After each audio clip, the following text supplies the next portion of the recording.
সাল্লাল্লাহু আলাইহি ওয়াসাল্লামের বংশ মর্যাদা এর কিছু কারণ রয়েছে। কয়েকটি দিক। পৃথিবীর শ্রেষ্ঠ বংশে রাসূল সাল্লাল্লাহু আলাইহি ওয়াসাল্লাম জন্মগ্রহণ করেছেন।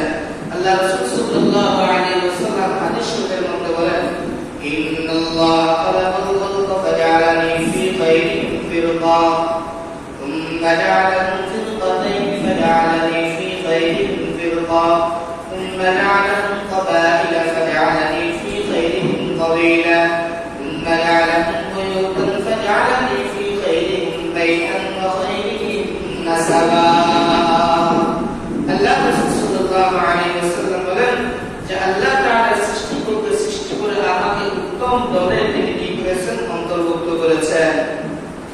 তিনি উত্তম দলকে বিভিন্ন গোত্রে তিনি কি করেছেন, ভাগ করেছেন এবং বিভিন্ন গোত্রকে বিভিন্ন বংশে ইত্যাদি তিনি কি করেছেন, ভাগ করেছেন।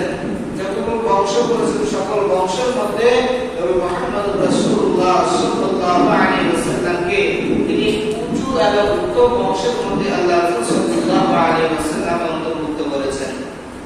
দুই নম্বর, নবীর বংশ পরম্পরায় কখনো পাপযুক্ত হয়নি। আল্লাহ রাসূল সাল্লাল্লাহু আলাইহি ওয়াসাল্লাম হাদিস শরীফের মধ্যে বলেন, ওয়ালাইকুম নিকাহু ওয়া লাম তাখরুজ মিন সিফাহি মিল্লাতিন আদম ইলা আন ওয়ালাদানি আবি ওয়া উম্মি।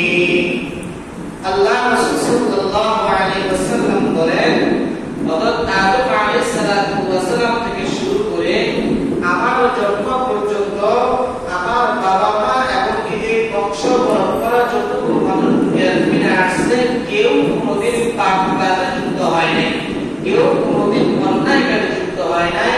আমার জন্ম থেকে শুরু করে আদম আলাইহিস সালাতু ওয়াস সালামের জন্ম থেকে আমার জন্ম পর্যন্ত আমার বংশ পরম্পরায় কোনো মানুষ কোনোদিন এমনকি বংশ পরম্পরায় কেউ কোনোদিন গুনাহের কাজে পাপের কাজে লিপ্ত হয় নাই।